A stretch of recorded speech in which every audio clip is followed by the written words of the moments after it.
बिस्मिल्लाहिर्रहमानिर्रहीम। अस्सलाम वालेकुम। मैं हूं जैस्मिन और आप मुझे सुन रहे हैं न्यूज़ AQ ग्लोबल पर। आइए बुलेटिन का आगाज़ करते हैं।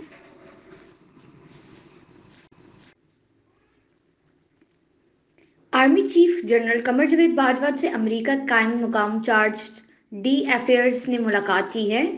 पाक फौज के शोबा ताल्लुकात आमा ISPR के मुताबिक आर्मी चीफ और अमेरिका के कायम मुकाम चार्ज डी अफेयर्स की मुलाकात में बाहमी दिलचस्पी के अंबार और खित्ते की सिक्योरिटी सूरत हाल पर तबादला ख्याल किया गया।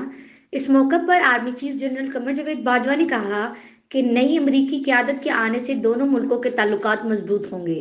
अमरीकी चार्ज डी अफेयर्स ने पाकिस्तान की अफगान अमन अमल पर में कोशिशों को सराहा और कहा कि अमरीका अफगानिस्तान में अमन के लिए हमायत जारी रखेगा।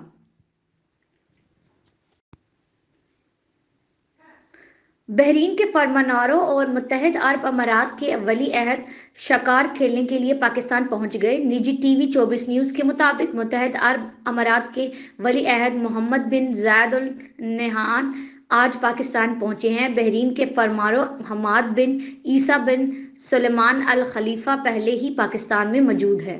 दोनों हुक्मरान जनूबी पंजाब के सहरा चोलिस्तान में शिकार खेलेंगे। इन्हें गुज़िश्ता बरस सितंबर अक्टूबर में दफ्तर खारजा की जानिब से शिकार का लाइसेंस जारी किया गया था।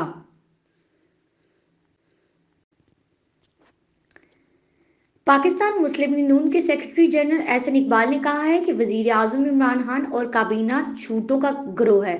7 अरब की ब्रॉडशीट की अदायगी क्यों की गई? 1999 से नवाज शरीफ की किरदार कशी हो रही है। निजी टीवी से गुफ्तगू में साबिक वजीर दाखिला एहसन इकबाल ने कहा कि ब्रॉडशीट कंपनी को अरबों रुपए दिए गए हैं।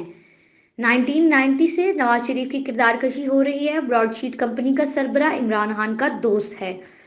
वो झूठा केस बनाना चाहते हैं। 2.5 साल कारकर्दगी सफर है। तमाम दावे इमरान खान के झूठे हैं। कौम को ट्रक की बत्ती के पीछे लगाना चाहते हैं। उन्होंने कहा है कि 7 अरब ब्रॉडशीट कंपनी को क्यों दिया। उनकी कारकर्दगी सफर है। कौम इनका मुहासबा करेगी। वजीर आजम मुखालिफिन के खिलाफ ब्रॉडशीट के मामले पर एक झूठा केस बनाना चाहते हैं। वजीर आजम और उनकी काबीना झूठों का टोला है। कौम को कर्जों में डुबो दिया गया है। पूरी कौम गुर्बत और महंगाई की दलदल में फंस गई है। उन्होंने कहा कि जल्द कौम हुक्मरानों को इनका असली चेहरा दिखाएगी। स्टेट बैंक ऑफ पाकिस्तान ने शरह सूद 7% पर बरकरार रखने का ऐलान कर दिया। गवर्नर स्टेट बैंक डॉक्टर रजा बाकर ने मॉनेटरी पॉलिसी का ऐलान करते हुए बताया कि शरह सूद 7% पर बरकरार रखने का फैसला किया गया है। मुस्तकबिल में शरह सूद तय करने का फ्रेमवर्क भी तय किया गया है, जिसके तहत इसमें अचानक इजाफा नहीं होगा। उन्होंने बताया कि महंगाई को कंट्रोल करने के लिए शरह सूद बरकरार रखने का फैसला किया गया है। गवर्नर के मुताबिक मईशत में मजीद बेहतरी होने तक मौजूद शरह सूद बरकरार रहेगी।